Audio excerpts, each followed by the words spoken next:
안녕하세요.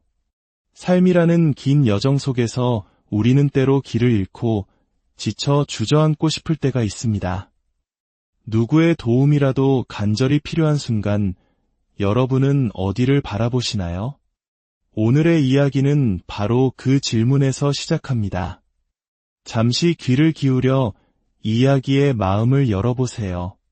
만약 이 메시지가 여러분의 마음에 울림을 준다면 좋아요와 구독을 통해 이 따뜻한 은혜를 더 많은 이들과 함께 나누어 주시길 바랍니다. 여러분의 작은 나눔이 누군가에게는 큰 위로가 될 것입니다. 이 채널을 통해 하나님의 평강이 여러분의 삶에 가득하기를 축복합니다. 코로나 팬데믹이 세상을 휩쓸던 어느 날, 미국 테네시 주의 작은 마을에 사는 한 노인이 있었습니다. 그는 오랫동안 집 안에만 머물러야 했습니다. 마침내 장의 수당이 들어왔고 그는 식료품과 생필품을 사기 위해 조심스럽게 집을 나섰습니다. 계산대 앞에 선 노인의 물건값은 총 173달러였습니다. 하지만 주머니에 있는 돈을 모두 세어보아도 33달러가 부족했습니다. 아마 우리 중에도 비슷한 경험을 해보신 분이 있을 겁니다. 남들 앞에서 무언가 부족하다는 것을 깨닫게 되는 그 순간의 당혹감 말입니다. 노인은 서둘러 몇 가지 물건을 다시 진열대로 가져가려 했습니다. 그때 17살의 어린 계산원이 그를 막아섰습니다. 소녀는 자신의 지갑을 열어 부족한 33달러는 물론 노인의 물건값 173달러 전부를 자신의 돈으로 계산했습니다. 누군가 소녀에게 왜 그런 일을 했냐고 묻자 그녀는 이렇게 대답했습니다. 전부 꼭 필요한 물건들이었어요. 요즘 많은 노인분들이 식료품을 사러 오시는데 물건이 동나서 헛걸음하시는 경우를 많이 봤어요. 어르신들이 이런 상황에서 가장 큰 어려움을 겪는 것 같아서요. 제가 할 수 있을 때 그저 돌려드리고 싶었을 뿐이에요. 우리의 삶은 이 노인처럼 종종 예기치 않게 무언가 부족한 상황에 처합니다.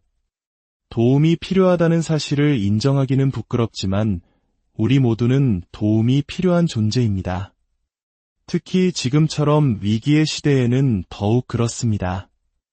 우리에게는 모든 것을 채우고도 남을 충분한 은혜가 필요합니다. 성경의 시편에는 인생이라는 길 위에서 도움이 필요한 순례자들을 위해 쓰인 노래가 많이 있습니다. 그 중에서도 시편 121편은 마치 이렇게 부르짖는 듯합니다. 주님, 제 여정에 필요한 것들이 너무나 많습니다. 도움이 필요합니다. 길을 잃었습니다. 올바른 길을 보여주실 수 없나요? 저의 필요를 채워주실 수 없나요? 단 8절로 이루어진 이 아름다운 시편은 삶이 우리가 원치 않는 것을 내어줄 때조차도 하나님을 신뢰하라고 격려합니다. 시편 121편에 나타난 확신은 천지를 지으신 창조주 하나님에 대한 시인의 위대한 비전에서 비롯됩니다. 햇살 가득한 길을 걸을 때나 칠흑 같은 밤의 숲을 헤맬 때나 여정의 모든 순간에 우리를 도우시는 주님을 신뢰할 수 있다는 믿음입니다. 시인은 저 높은 산들을 향해 눈을 들며 그 여정의 목적지일 뿐만 아니라 모든 발걸음에 힘이 되어주시는 분을 바라봅니다. 험준한 산길과 황량한 사막 같은 인생의 온갖 위험에도 불구하고 우리는 주님을 신뢰할 수 있습니다. 그분은 위대하십니다. 때로 우리는 스스로를 작고 보잘것없는 존재로 느끼지만 시편 기자는 하나님께서 그 간극을 메워주신다고 확신합니다. 하나님은 너무 위대해서 우리를 돌보지 못하시는 분이 아니며 우리는 너무 작아서 그분의 돌봄을 받지 못할 존재가 아닙니다. 이 시편은 우리의 불안을 잠재우시고 마치 목자가 양떼를 돌보듯 우리를 지켜보시는 하나님을 노래합니다. 시편 121편의 제목 위에는 성전에 올라가는 노래라는 작은 글씨가 있습니다. 이것은 무엇을 의미할까요? 구약시대에 이스라엘 백성들은 절기가 되면 예루살렘 성전으로 순례의 길을 떠났습니다. 그들은 멀리 떨어진 고향을 떠나 가족, 친구들과 함께 걸어서 예루살렘으로 향했습니다. 그들은 거룩한 도시에서 친구들을 다시 만나고 하나님께 제사를 드릴 생각에 들떠 있었습니다. 학자들은 이 성전에 올라가는 노래들이 팔레스타인의 저지대에서부터 예루살렘까지 오르막길을 걸으며 부르기 위해 만들어졌다고 믿습니다. 순례자들이 예루살렘을 향한 오르막길을 한 단계씩 오를 때마다 기쁨의 찬시편을 하나씩 불렀던 것입니다. 이 노래들은 말 그대로 오르막길 여정의 배경음악이었던 셈입니다. 물론 이 시편들은 고대의 역사에만 갇혀 있지 않습니다. 오늘날 우리에게 이 순례의 노래는 우리 자신의 영적 여정을 위한 은유가 됩니다. 우리가 비록 예루살렘의 성전으로 순례를 떠나지는 않지만 우리가 걷는 인생길 역시 현재의 낮은 곳에서 하나님께서 부르시는 더 높은 곳으로 향하는 여정이기 때문입니다. 이 성전에 올라가는 노래들은 우리가 하나님과 영원히 함께하기 위해 이 생을 살아가는 동안 필요한 본질적인 진리를 담고 있습니다. 먼저 시편 1절과 2절을 통해 우리 여정에 필요한 도움이 어디에 있는지 살펴보겠습니다. 내가 산을 향하여 눈을 들리라 나의 도움이 어디서 올까? 성경은 결코 인생이 쉽다고 말하지 않습니다. 기독교 신앙이 인생의 어려움을 피하게 해주는 무임승차권은 아닙니다. 그러나 많은 사람들이 신앙을 가지면 고난이 없을 것이라 오해합니다.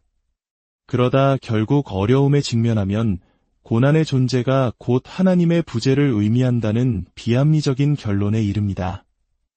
이보다 더 큰 실수는 없습니다. 성경은 우리가 위험으로 가득한 낯선 땅을 지나는 순례자임을 상기시킵니다. 인생길은 길고 고단하며 눈물의 골짜기와 진흙탕을 지나갑니다. 하지만 그 길고 구불구불한 길은 마침내 기쁨과 축제가 있는 하나님의 도성에 이릅니다. 이것이 바로 세상 속 삶에 대한 성경적인 관점입니다. 그렇다면 이 여정에서 우리는 어디서 도움을 찾아야 할까요? 첫째로, 우리는 주위를 둘러보며 도움을 찾을 수 있습니다. 시편 기자는 내가 산을 향하여 눈을 들리라고 말합니다. 그는 예루살렘으로 가는 산길 여정을 준비하며 잠시 지평선을 응시합니다. 앞으로 가야 할 수많은 길, 구불구불한 길모퉁이, 예상치 못한 만남들을 생각합니다. 먼지와 더위, 어둠과 목마름을 떠올립니다. 성경에서 산은 매우 중요한 장소입니다. 모리아 산에서의 이삭의 제사, 시내 산에서의 율법수여, 변화산에서의 그리스도의 변모, 그리고 갈보리 산 위에서의 십자가 사건까지 성경의 결정적인 순간들은 언제나 더 높은 곳에서 일어나는 듯합니다. 산의 장엄함은 하나님의 위엄을 떠올리게 합니다. 하지만 고대의 산은 위험과 고난의 장소이기도 했습니다. 바위와 동굴에는 야생 동물과 강도들이 숨어 있었고 이방 민족들은 산에 자신들의 신전을 지었습니다. 그러므로 순례자들은 산에서 장엄함을 느낌과 동시에 미지에 대한 두려움과 위험을 느꼈을 것입니다. 둘째로, 우리는 내면을 들여다보며 도움을 찾으려 합니다. 다시 시편 1절을 자세히 보십시오. 내가 산을 향하여 눈을 들리라. 그리고 곧바로 질문이 이어집니다. 나의 도움이 어디서 올까? 이 질문은 산에서 도움이 온다는 뜻이 아닙니다. 오히려 시인은 산을 바라본 후 자기 내면을 향해 묻고 있는 것입니다. 내 도움이 과연 어디에서 온단 말인가?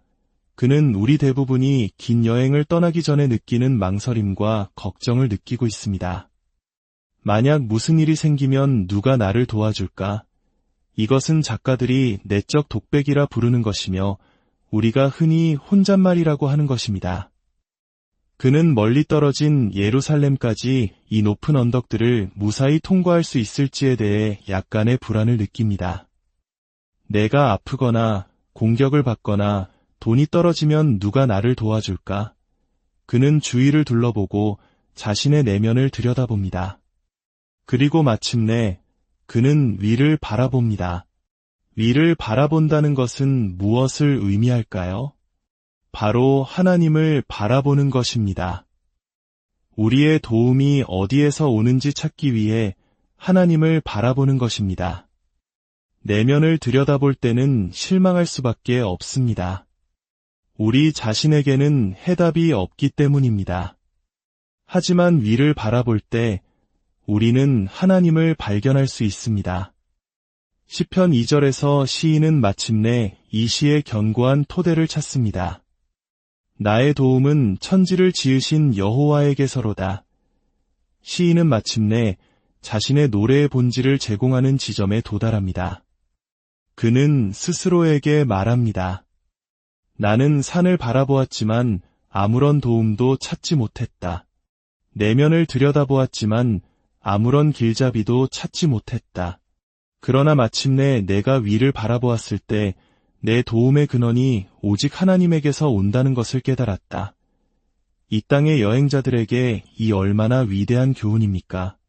저 또한 암으로 병원에 입원해 있던 시절이 있었습니다.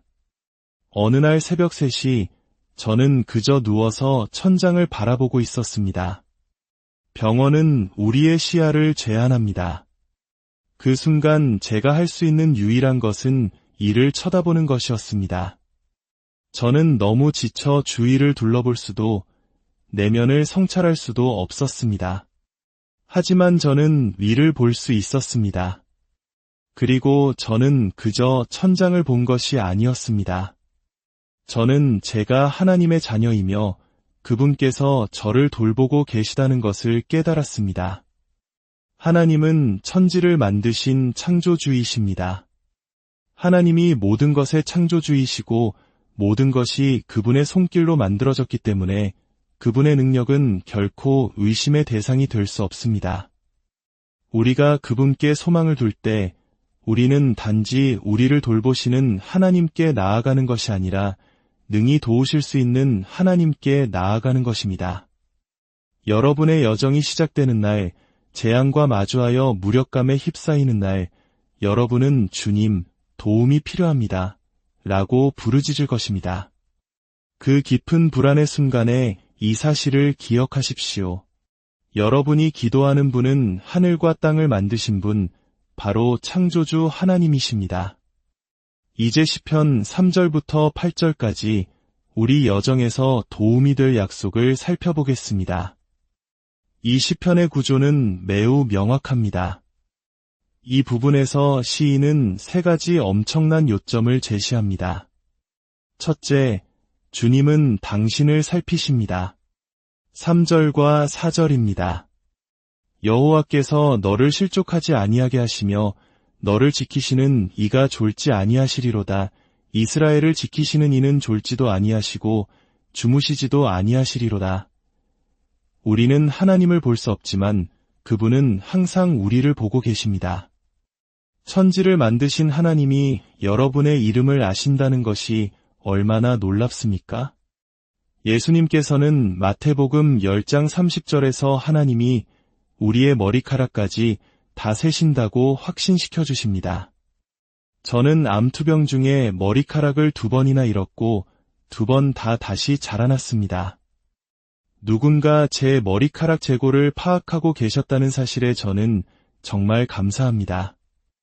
머리카락 수까지 아시는 분이라면 여러분 삶의 더 큰 문제들에 대해 얼마나 잘 알고 계실까요? 수년 전 감리교회의 지도자였던 쾌일주교의 이야기가 있습니다. 어느 날 밤 그는 여러 문제들을 해결하기 위해 새벽까지 일하고 있었습니다. 책상 위에 성경은 시편 121편이 펼쳐져 있었습니다. 극심한 압박 속에서 지치고 짜증이 난 그의 눈에 하나님은 결코 졸지 않으시며 24시간 우리를 지켜보신다는 놀라운 말씀이 들어왔습니다. 쾌일 주교는 수많은 걱정거리로 밤을 새우고 있었고 그가 걱정하는 동안에도 하나님은 그를 지켜보고 계셨습니다. 그는 하나님이 자신을 통해 일하시도록 맡기기보다 하나님을 위해 자신이 일하고 있었던 것입니다. 그는 그런 삶이 결국 지치고 패배하는 싸움이라는 것을 절감했습니다. 그는 내면에서 주님의 음성을 들었다고 합니다. 쾌일아, 우리 둘 다 밤을 샐 필요는 없지 않느냐. 나는 어차피 깨어있을 터이니 너는 어서 잠자리에 들어 푹 쉬거라. 여러분은 밤에 자녀 문제나 재정 문제로 잠 못 이루고 서성인 적이 있습니까? 아마도 지금 이 순간에도 수많은 문제들로 인해 걱정하며 누가 이 모든 것을 돌보고 있는지 궁금해할지 모릅니다. 그때 성경에서 여러분이 신뢰하는 하나님, 도움을 구한 그분은 결코 잠들지 않으신다는 말씀을 읽게 됩니다. 그분은 휴가도 가지 않으시고 멀리 계시지도 않습니다. 비밀 연락처나 이메일 주소도 필요 없습니다. 그분은 항상 바로 거기 여러분 곁에 계십니다. 둘째, 주님은 당신을 보호하십니다. 5절과 6절입니다. 여호와는 너를 지키시는 이시라. 여호와께서 내 오른쪽에서 내 그늘이 되시나니 낮에 해가 너를 상하게 하지 아니하며 밤의 달도 너를 해치지 아니하리로다. 하나님은 순례자의 오른편 그늘이 되어주십니다. 고대 중동 지방의 길을 여행하는 사람들에게 사막의 열기는 큰 걱정거리였습니다. 일사병은 심각한 문제였습니다. 성경은 하나님께서 낮 동안 우리를 보호하시며 해가 우리를 상하게 하지 못할 것이라고 말합니다. 그리고 낮이 끝나면 밤에도 우리를 보호하실 것입니다. 밤의 공포로 고통받는 사람들이 많습니다. 어둠과 외로움은 많은 이들에게 특별한 공포를 안겨줍니다. 햇빛이든 달빛이든 혹은 지평선 위의 다른 어떤 것이든 두려움에 시달려온 우리 모두에게 전하는 메시지는 이것입니다. 하나님은 위대하시며 낮의 뜨거움 속에서도 밤의 공포 속에서도 당신을 위해 안전을 제공하실 것입니다. 셋째, 주님은 당신을 지키십니다. 7절과 8절입니다. 여호와께서 너를 지켜 모든 환난을 면하게 하시며 또 내 영혼을 지키시리로다. 여호와께서 너의 출입을 지금부터 영원까지 지키시리로다. 이 놀라운 약속에는 4가지 소중한 진리가 담겨 있습니다. 주님은 우리를 모든 환난에서 지키십니다. 악과 위험이 고개를 들 때 우리가 이겨내도록 도우실 것입니다. 일어날 수 있는 최악의 상황을 생각해 보십시오. 그 어떤 것도 그분의 통제 밖에 있지 않습니다. 주님은 우리의 영혼을 지키십니다. 하나님께서 우리의 영혼을 모든 해악으로부터 지키실 것이라고 할 때 영혼에 해당하는 히브리어 단어는 종종 생명이라는 의미로 사용됩니다. 즉, 하나님께서 여러분의 생명을 지키실 것이라는 뜻입니다. 여러분의 생명은 마지막 숨을 거둘 때 끝나지 않습니다. 우리가 장례식에서 슬퍼할 때 우리는 누군가의 인생에 찍힌 구두점을 봅니다. 하지만 그 표시는 우리가 생각하는 마침표가 아니라 단지 쉼표일 뿐입니다. 주님은 매일 우리를 지키십니다. 너의 출입을 지키시리로다. 이 얼마나 아름다운 표현입니까? 아침에 일어나 하루 일과를 볼 때 세상의 요구에 얽매인 노예처럼 느껴질 때가 있습니까? 나가고 들어오고 나가고 들어오는 반복되는 일상. 하나님은 우리가 나가고 들어오는 그 모든 순간에도 우리를 지키신다고 약속하십니다. 이것은 일상의 모든 책무 속으로 깊이 뻗어나가는 약속입니다. 그리고 주님은 우리를 영원히 지키십니다. 시편 기자는 주님께서 지금부터 영원까지 우리를 지키실 것이라고 선포합니다. 하나님의 돌보심은 모든 장소와 상황뿐만 아니라 모든 시간과 영혼을 아우릅니다. 경건한 유대인은 신앙의 전통에 따라 집안에 특별한 물건을 둡니다. 그들의 집 문설주에는 메주자라고 불리는 작은 금속 상자가 붙어 있습니다. 경건한 유대인이 일터로 가기 위해 집을 나설 때 그는 오른손으로 이 작은 상자를 만지며 그 안에 담긴 신명기 말씀 몇 구절을 암송합니다. 나가고 들어올 때 자신을 지켜달라고 하나님께 간구하는 것입니다. 우리가 동네 한 바퀴를 돌러나가든 세계 일주를 하러 나가든 주님은 우리를 지키시는 분입니다. 기독교인의 삶은 우리가 주님과 방해받지 않고 거닐 수 있는 조용한 정원으로의 도피가 아닙니다. 우리가 걷는 모든 걸음, 우리가 쉬는 모든 숨결마다 우리는 하나님에 의해 보존되고 하나님과 동행하며 하나님의 다스림을 받는다는 것을 압니다. 그러므로 우리가 어떤 의심을 견디든 어떤 사고를 경험하든 주님은 우리를 모든 환난에서 지키시고 우리의 생명을 지키실 것입니다. 현재가 위태롭게 느껴질 때 우리는 미소를 지으며 그 너머를 바라볼 수 있습니다. 눈을 들어 지평선에 그려진 아름다운 산들을 바라보고 더 나아가 그 지평선을 넘어 우리 아버지의 얼굴을 바라볼 수 있습니다. 그분은 우리를 사랑하시고 이 땅에서의 여정과 다음 세상에서의 여정 전체를 지켜보십니다. 미래에 어떤 일이 닥치든 다음 모퉁이에 무엇이 놓여 있든 우리의 도움은 우리를 사랑하시는 주님에게서 옵니다. 그 어떤 것도 우리를 그분의 사랑에서 끊을 수 없습니다. 질병도, 암도, 바이러스도 그럴 수 없습니다. 여러분이 어떤 장애물에 직면하든 그 장애물 역시 그럴 수 없습니다. 로마서 8장 38절과 39절에서 사도 바울은 이렇게 선포합니다. 내가 확신하노니 사망이나 생명이나 천사들이나 권세자들이나 현재 일이나 장래 일이나 능력이나 높음이나 깊음이나 다른 어떤 피조물이라도 우리를 우리 주 그리스도 예수 안에 있는 하나님의 사랑에서 끊을 수 없으리라. 이것이 지금 우리가 마주하고 있는 모든 것에 대한 우리의 약속입니다. 혹시 이 약속들이 여러분의 삶에서 멀게 느껴지고 하나님과의 관계에서 오는 안정감을 느끼지 못한다면 어쩌면 아직 하나님과의 진정한 관계를 맺지 못했기 때문일 수 있습니다. 하나님을 알고 그분과 관계를 맺기 위해서는 그분의 아들 예수 그리스도를 믿음으로 그분의 가족이 되어야 합니다.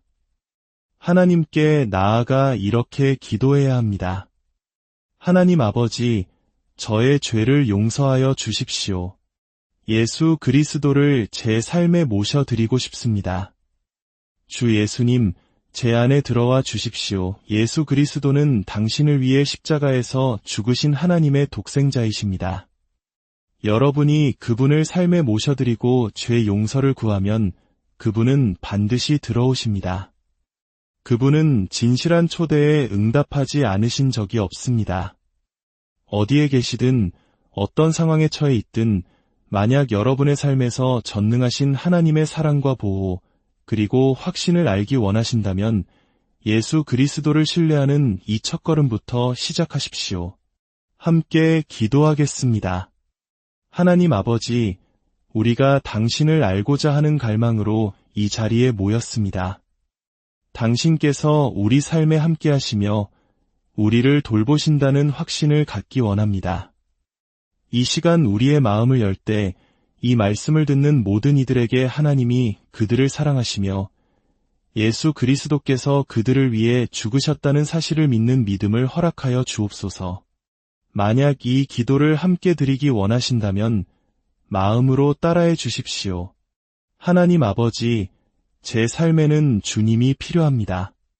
저를 사랑하시고 저를 구원하시기 위해 예수 그리스도를 보내주셨음을 압니다. 지금 이 시간 예수 그리스도를 저의 구주로 영접합니다. 제 마음과 삶에 들어와 주시옵소서. 앞으로 주님을 위해 살도록 힘쓰겠습니다.